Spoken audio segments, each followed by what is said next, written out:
So let's read the question. The question says match the reaction given in list 1 with the main product obtained and given in list 2 and select the correct answer using the code given below the list. List 1, reaction at given temperature. P, gypsum reacts at 200 degrees centigrade. Q, gypsum reacts at 1100 degrees centigrade. R, plaster of Paris reacts with H2O at room temperature. S, gypsum reacts at 120 degrees centigrade. List 2, reaction involved. 1, formation of lime. 2, setting of plaster of Paris. 3, formation of burnt plaster. 4, formation of plaster of Paris.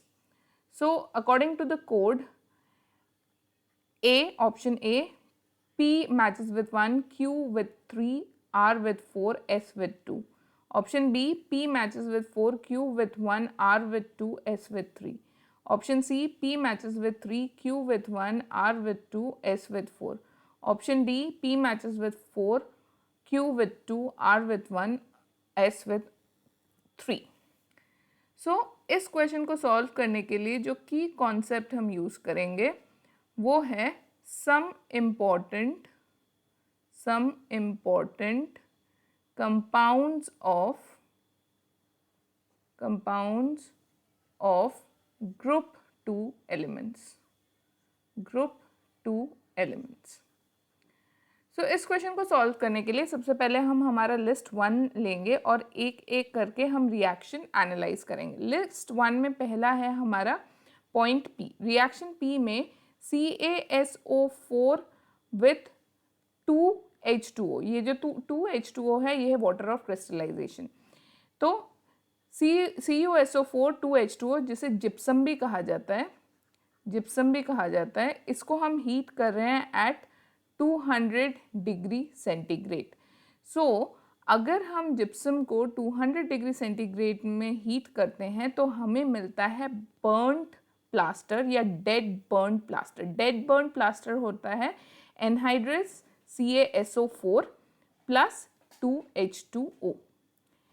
Anhydrous CaSO4 को dead burnt plaster भी कहा जाता है, dead burnt plaster.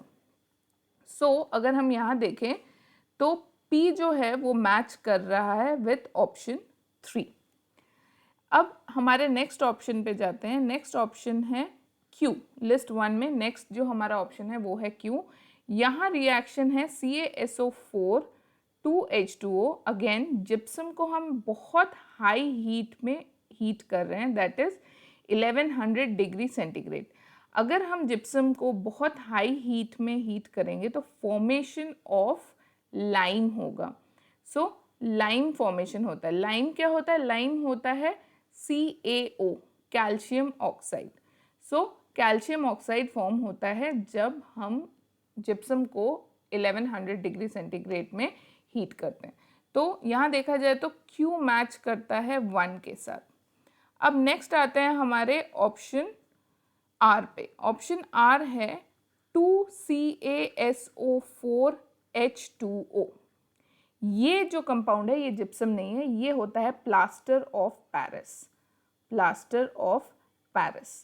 अब बहुत सारे book में plaster of Paris को CaSO4 हाफ H2O भी दिखाया जाता है. बट जब हम कोई रिएक्शन लिखते हैं तो ये जो हाफ वाटर ऑफ क्रिस्टलाइजेशन है इसको हम अवॉइड करने के लिए पूरे फॉर्मूला को 2 से मल्टीप्लाई कर देते हैं. सो यहाँ 2CaSO4 H2O जो है ये प्लास्टर ऑफ पेरिस है. सो प्लास्टर ऑफ पेरिस को हम रिएक्ट कर रहे हैं वाटर के साथ एट रूम टेम्परेचर. अब हमें ये पता है कि प्लास्टर ऑफ पेरिस को जब हम वाटर के साथ रिएक्ट करते हैं तो setting of plaster of Paris हो जाता है. Plaster of Paris usually powder form में होता है लेकिन वाटर के साथ इसको रिएक्ट करने से ये सॉलिडिफाई हो जाता है. तो यहाँ क्या होता है? यहाँ होता है setting of plaster of Paris. So अगर इस हिसाब से देखें तो हमारा R जो है वो मैच कर रहा है ऑप्शन 2 के साथ लिस्ट 2 में. और हमारा लास्ट ऑप्शन S जहाँ CaSO4 2H2O यानी जिप्सम जो है वो 120 डिग्रीज में हीट हो रहा है। तो 120 डिग्रीज में अगर हम जिप्सम हीट करते हैं तो हमें प्लास्टर ऑफ पेरिस मिलता है। प्लास्टर ऑफ पेरिस है हेमी हाइड्रेट ऑफ CaSO4, तो आधा H2O रहता है और बाकी का जो 3/2 H2O है वो निकल जाता है। सो ये हो गया हमारा जिप्सम और ये हो गया हमारा प्लास्टर ऑफ पेरिस। तो इस हिसाब से हमारा जो एस ऑप्शन है लिस्ट 1 में वो मैच होगा लिस्ट 2 के 4th ऑप्शन के साथ। सो अगर हम देखें हमारा P मैच हो रहा है लिस्ट 1 में 3rd ऑप्शन के साथ, हमारा Q मैच हो रहा है 1st ऑप्शन के साथ, हमारा R मैच हो रहा है 2nd ऑप्शन के साथ और S मैच हो रहा है 4th ऑप्शन के साथ। So the final answer for this question is option C. Hope you understood well. Best of luck.